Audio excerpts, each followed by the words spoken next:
Hello everyone, मैं हूं प्रियंका। यहाँ पर आपको हिंदी शब्द या वाक्यांश को बेसिक इंग्लिश में क्या बोलते हैं वो सीखते हैं इस वाले सीरीज में, जिसका नाम है शब्दकोश सीरीज। हमारा पहला शब्द है सहन करना। सहन करने को इंग्लिश में बोला जाता है endure. Endure, to suffer something difficult patiently. जब आप धैर्य के साथ किसी चीज को सहते हो तो उसे आप सहन करते हो, तो उसे आप क्या बोलते हो? एंड्योर। आपने सुना होगा ना, जैसे कि आपकी एंड्योरेंस पावर बहुत है, मतलब आपकी सहन शक्ति, शक्ति नॉट सहन शक्ति, सहन शक्ति बहुत है। ठीक है, तो जैसे कि एग्जाम्पल है यहाँ पे, उसने बिना शिकायत किए दर्द सहन किया। She endured the pain without complaining. तो सहन करना एंड्योर, और हमेशा याद रखिए कि जो एंड्योर वर्ड होता है वो होता है क्या? आपका वर्ब। ठीक, नेक्स्ट इज, अगला शब्द है ध्यान रखना। ध्यान रखना को इंग्लिश में बोला जाता है माइंड। माइंड आपने सुना होगा ना, माइंडेड, किसी बात का या किसी व्यक्ति का ख्याल रखना, ध्यान रखना। तो जब हम किसी व्यक्ति, वस्तु या किसी बात को भूलना नहीं, उसका ख्याल रखना, उसका ध्यान रखना को कहते हैं, तो हम कैसे बोलेंगे? माइंड दिस थिंग, या माइंड इट, या माइंड हिम। ठीक है, टू टेक केयर ऑफ और पे अटेंशन टू समथिंग, तो उसे क्या बोलेंगे? माइंड। ठीक है, जैसे एग्जाम्पल है यहाँ पर, mind your belongings. Mind your belongings मतलब क्या हुआ? अपने सामान का ध्यान रखना। जैसे ब्रेन वाले पार्ट को भी बोलते हैं ना, mind your mind is very sharp, कहते हैं ना, वो अलग है। ठीक है, यहाँ पे जो है वर्ब है माइंड, और इसका अर्थ होता है ध्यान रखना। तो आई होप समझ में। जैसे मैंने बोला कि कृपया बच्चों का ध्यान रखो, तो मैं कैसे बोलूंगी इसे इंग्लिश में इस वर्ड को यूज करते हुए? Please mind the children. Please mind the children. Take care भी बोलते हैं इसे, आप टेक केयर भी बोल सकते हो। टू टेक केयर और पे अटेंशन टू समथिंग, जैसे मैंने आपको इंग्लिश के मीनिंग में यहाँ पे दिया है, बताया है। अगला वर्ड है, अगला शब्द है उम्मीदों पर खरा उतरना। उम्मीदों पर खरा उतरने को हम इंग्लिश में बोलेंगे डिलीवर। Deliver verb. ठीक है, डिलीवर मतलब किसी चीज, किसी पार्सल का डिलीवरी करना, डिलीवर, यहाँ पे डिलीवर हो गया। ठीक है, वो अलग चीज है। यहाँ पर मैं एज अ वर्ब बात कर रही हूँ। आपको एक चीज ध्यान में रखना होगा कि शब्द की, जो वर्ड की पार्ट्स ऑफ स्पीच चेंज होती है, तो साथ ही साथ उसका मीनिंग भी चेंज हो सकता है। हमेशा नहीं होता है, लेकिन हो सकता है। तो यहाँ पे डिलीवर का, उम्मीदों पर खरा उतरना, डिलीवर। अब इसे कैसे यूज करेंगे ये देखते हैं। तो देखो, इसका मतलब उम्मीदों पर खरा उतरने का क्या मतलब हुआ कि जब कोई व्यक्ति आपकी एक्सपेक्टेशन के अनुसार अच्छा प्रदर्शन करता है, या आपको एक तरह से कह सकते हो निराश नहीं करता है, तो वह आपकी उम्मीदों पर खरा उतरता है। मतलब क्या हुआ कि वो आपकी एक्सपेक्टेशन को फुलफिल किया। To do what is expected of you successfully, तो उसे हम क्या बोलेंगे? डिलीवर। ठीक है, जैसे कि एग्जाम्पल है यहाँ पर, She delivered under pressure. She delivered under pressure. उसने दबाव में भी उम्मीदों पर खरा उतरकर दिखाया। मतलब कि उसने प्रेशर में भी एक्सपेक्टेशन को फुलफिल किया। या जैसे अगर हमें बोलना है कि चुनौतियों के, चैलेंजेस के बावजूद भी टीम जो है उम्मीदों पर खरी उतरी, तो मैं कैसे इसे बोलूंगी कि the team delivered despite the challenges. The team delivered despite the challenges. Despite का अर्थ होता है के बावजूद। नेक्स्ट वर्ड है, नेक्स्ट शब्द है अनभिज्ञ। अनभिज्ञ, ये हमसे अनभिज्ञ हैं, या हम उस चीज से अनभिज्ञ हैं। तो अनभिज्ञ का अर्थ होता है इंग्लिश में मीनिंग, इंग्लिश में मीनिंग नहीं, मतलब इंग्लिश में वर्ड होता है अनभिज्ञ का unaware. Unaware, not knowing about something, किसी के बारे में जानकारी न होना को हम क्या बोलेंगे? अनअवेयर है, अनभिज्ञ है। तो जब कोई व्यक्ति किसी चीज को लेकर, किसी इवेंट को, इंसिडेंट को लेकर, किसी घटना, किसी फैक्ट को लेकर, किसी सिचुएशन के बारे में उस व्यक्ति को अगर जानकारी नहीं होती है, तो वह उस बात से क्या होता है? अनभिज्ञ होता है, मतलब अवेयर नहीं होता है। जब अवेयर नहीं है तो हम उसे इंग्लिश में बोलेंगे अनअवेयर है। ठीक है, not knowing about something. Example देखते हैं, जैसे कि he was unaware of the new rules. वह नए नियमों से अनभिज्ञ था। अगर हमें बोलना हो कि यार वो खतरे से अनभिज्ञ है, तो उसे कैसे बोलेंगे? he remained और she remained unaware of the danger। तो इस तरह से हम यूज करेंगे अनभिज्ञ क्या हुआ? अनअवेयर। ध्यान रखिएगा, ये सारे आपको जितने भी है ना बेसिक के इंग्लिश बताए जा रहे हैं, जो बेसिक में हम यूज करते हैं English word. Fine, advance English word नहीं है। एडवांस इंग्लिश वर्ड के लिए आपको एग्जाम ओरिएंटेड वोकैबुलरी वाला सीरीज देखना पड़ेगा, और न्यूज़पेपर वाले वर्ड के लिए आपको इंग्लिश न्यूज़पेपर वाला सीरीज देखना पड़ेगा। हमारा अगला है वाक्यांश ही है ये, चोरी चोरी चुपके चुपके। कहते हैं ना, उसने चोरी चुपके चुपके चुपके ये काम करा। तो पहले तो इसको इंग्लिश में हम बोलते हैं स्टे लिटली। ठीक है, स्टे लिटली, और ये वर्ब है। सॉरी एडवर्ब है, not verb, it's adverb. ly last में लग जाता है जनरली ना, तो मोस्ट ऑफ द टाइम आप वो उसका पार्ट्स ऑफ स्पीच एडवर्ब हो जाता है। तो स्टेलिथली मतलब क्या हुआ, चोरी चोरी चुपके चुपके। इंग्लिश में बोले तो इन अ सीक्रेट और इन अ क्वाइट वे। तो जब कोई काम छिप कर सीक्रेटली या इस तरह किया जाए कि किसी को पता न चले, तो हम कहते हैं कि वो काम चोरी चोरी चुपके चुपके करना है, स्टेलिथली करना है। फाइन, जैसे एग्जाम्पल है ही स्टेलिथली एंटर्ड द रूम, वो चुपके चुपके कमरे में घुस गया। अगर हमें बोलना है उसने चोरी चोरी चुपके से केक खा लिया, तो कैसे बोलेंगे, ही और she स्टेलिथली took a piece of cake या ate a piece of cake या ate a cake। Fine.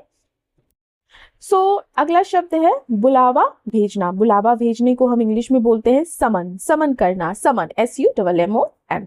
To officially call someone to come, जब आप किसी को ऑफिशियली बुलावा भेजते हो, किसी को बुलाने के लिए संदेश भेजते हो, तो वो उसे क्या हो, उसको क्या इंग्लिश में बोलेंगे, समन करना। ठीक है, तो जब कोई किसी पर्सन को किसी स्पेसिफिक पर्पस के लिए, किसी विशेष उद्देश्य के से बुलाने के लिए जब आप मैसेज भेज रहे हो या ऑर्डर कर रहे हो, तो उसे हम कहते हैं समन करना। फाइन, एग्जाम्पल है the officer summoned him to the office. The officer summoned him to the office, अधिकारी ने उसे कार्यालय में आने के लिए, ऑफिस में आने के लिए बुलावा भेजा।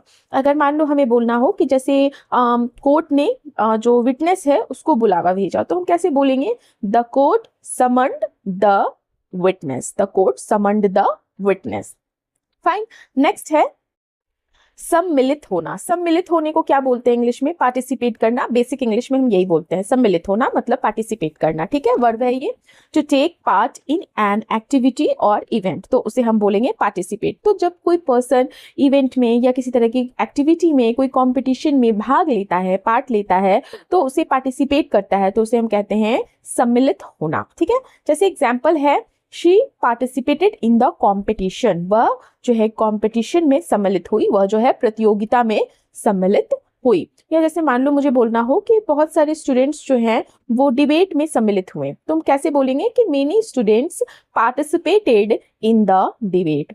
फाइन, अगला शब्द है परिवर्तनशील। परिवर्तनशील, परिवर्तनशील मतलब क्या होता है, जो चेंज हो। ठीक है, तो इसको हम बेसिक इंग्लिश में, नॉर्मल इंग्लिश में बोलते हैं वेरिएबल। बेसिक इंग्लिश का तात्पर्य यह है कि जो डेली यूज में इंग्लिश बोलते हैं, एडवांस इंग्लिश में। ठीक है, तो परिवर्तनशील को इंग्लिश में बोलेंगे वेरिएबल है। मतलब क्या हुआ, लाइकली टू चेंज, या आप कह सकते हैं जो फिक्स ना हो, तो उसे हम कहते हैं परिवर्तनशील। ठीक है, जो बदलता है, जो कांस्टेंट नहीं रहता है, जो स्थिर नहीं रहता है, समय के अनुसार या परिस्थिति के अनुसार जो बदलती रहे, तो उसे हम वेरिएबल, परिवर्तनशील बोलते हैं। एग्जाम्पल है the weather is variable this week. इस सप्ताह जो है मौसम जो है चेंज होगा, चेंज होते रहेगा। लाइकली टू चेंज, फिक्स नहीं है, मतलब कभी बारिश होगी, कभी गर्मी होगी, कभी थोड़ी ठंडी लगेगी, इस तरह का। ठीक है, अगला शब्द है मानवीय। मानवीय, मानवीय कहते हैं अपना व्यवहार जो है मानवीय रखो, तो उसे इंग्लिश में हम बोलेंगे ह्यूमेन। ह्यूमेन मतलब क्या होता है, अच्छा मानवीय व्यवहार का अर्थ क्या होता है, मानवीय व्यवहार का अर्थ होता है जो व्यवहार थोड़ा दया, थोड़ा करुणा, काइंड नेचर जिसे आप बोलते हो, इंसानियत से भरा हो, तो उसे हम क्या बोलते हैं, ह्यूमेन। ठीक है, humane. Kind and caring towards people और एनिमल्स, मतलब kind and caring toward people, लोगों के प्रति, जानवरों के प्रति थोड़ा मानवीय व्यवहार, मतलब थोड़ा काइंड हो, दया हो, इंसानियत भरा व्यवहार। जैसे एग्जाम्पल है we need a more humane approach to the problem. यहाँ पे ह्यूमेन जो शब्द है ना, वर्ड जो है वो एडजेक्टिव है, विशेषण है। तो यहाँ पे क्या बोला जा रहा है, we need a more humane approach to the problem, हमें इस समस्या के लिए अधिक मानवीय दृष्टिकोण, मतलब ह्यूमेन अप्रोच रखना चाहिए या चाहिए। फाइन, अगला शब्द है इट्स अ छोटी मोटी हाथापाई। छोटी मोटी हाथापाई को इंग्लिश में बोलते हैं scuffle. Scuffle as a noun as a verb दोनों तरीके से यूज होता है। छोटी मोटी हाथापाई, धक्का मुक्की, तो जब ग्रुप हो या दो लोग हो या दो से बहुत ज्यादा लोग हैं, दो से अधिक लोग हैं के बीच में अगर हल्की फुल्की लड़ाई होती है, माइनर फाइट होती है, धक्का मुक्की होती है, हाथापाई होती है, तो उसको हम फाइट की जगह स्कफल बोलते हैं। ठीक है, a short minor fight involving pushing और एंड और हिटिंग, सॉरी।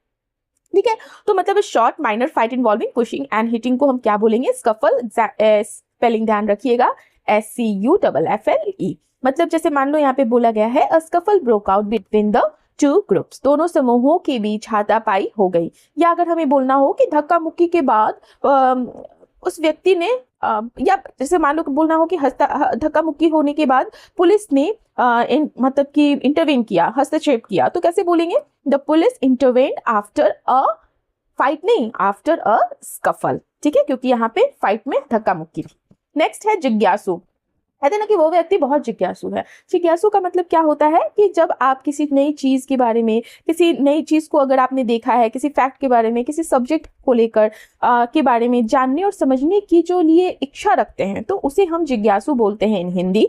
और उसके लिए जो इंग्लिश का वर्ड है वो है क्यूरियस। क्यूरियस मतलब wanting to know और learn something, तो उसे हम क्या बोलेंगे कि ये क्यूरियस है। क्यूरियस वर्ड क्या होता है? विशेषण होता है, एडजेक्टिव होता है। एग्जाम्पल जैसे कि she is curious to know the truth, वह सच्चाई जानने के लिए जिज्ञासु है। मतलब क्या सच्चाई है? वो जानने के लिए इच्छुक है, जिज्ञासु है।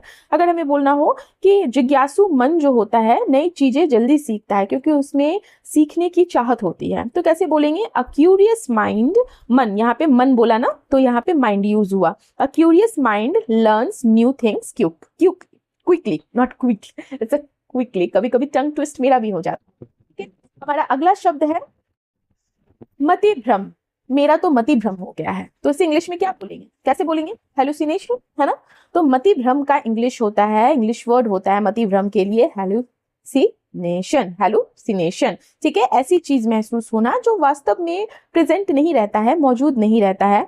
तो जब किसी को ऐसी आवाज सुनाई देती हो, या ऐसी चीजें दिखाई दे, या ऐसी चीजें एक्सपीरियंस हो जो वहां पर इन रियलिटी वहां पर मौजूद नहीं है, मतलब वास्तव में वो मौजूद नहीं है, रियल मौजूद नहीं है, और वो मत, तो हम उसको बोलते हैं कि मुझे मति भ्रम हो रहा है, या उसे मति भ्रम हो रहा है, मतलब हेलुसिनेट कर रहा है, उसे हेलुसिनेशन हो रहा है, ठीक है। तो जैसे एग्जांपल है, इंग्लिश में इसका क्या मीनिंग हो गया? सीइंग देखना, हियरिंग सुनना, और फीलिंग मतलब किसी चीज को फील करना, something that is not actually present, जो रियल में वहां पे मौजूद ना हो, तो उसे हम मति भ्रम कहेंगे, इंग्लिश हेलुसिनेशन, ठीक है। एग्जाम्पल है क्या है यहाँ पे? द पेशेंट एक्सपीरियंस्ड हेलुसिनेशंस, मरीज जो है, जो पेशेंट है, को मति भ्रम का एक्सपीरियंस हुआ, अनुभव। अगला शब्द है निष्कर्ष पर पहुंचना। वो निष्कर्ष पर पहुंच गया है, तो निष्कर्ष पर पहुंचने का वर्ड जो होता है उसका बेसिक इंग्लिश वर्ड है कंक्लूड।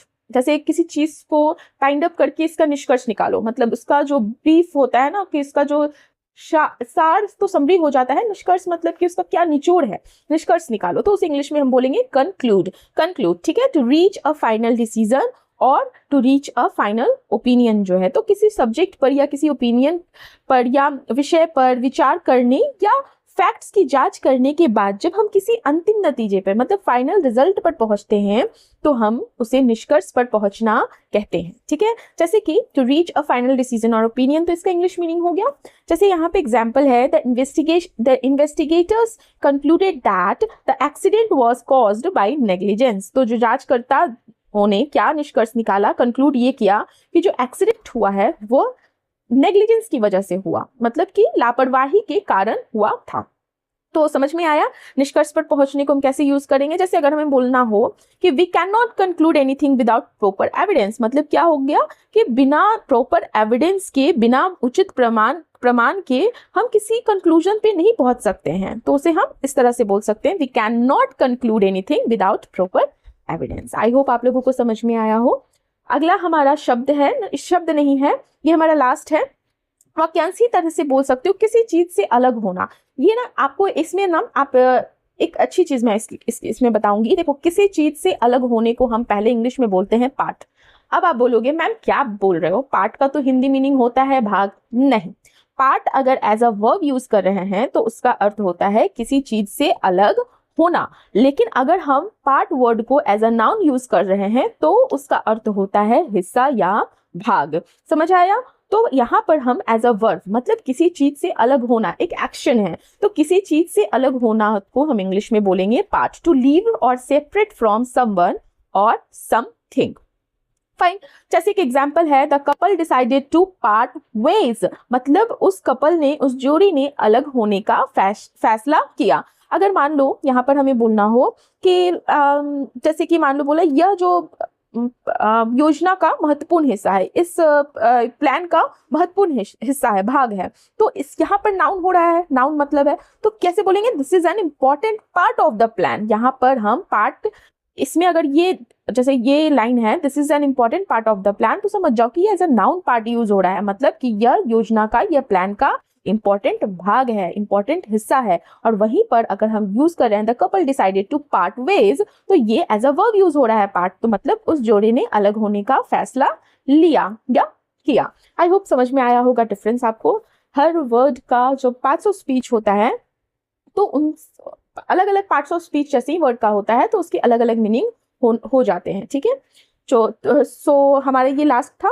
तो इसी तरह से चैनल पे बने रहिए। अगर आपको इस तरह से नए नए वर्ड्स, नई नई चीज़ें सीखनी है तो मेरे चैनल को सब्सक्राइब कीजिए, लाइक कीजिए, अगर वीडियो पसंद आती है तो कमेंट भी कीजिए और शेयर कीजिए। Thank you for watching, have a nice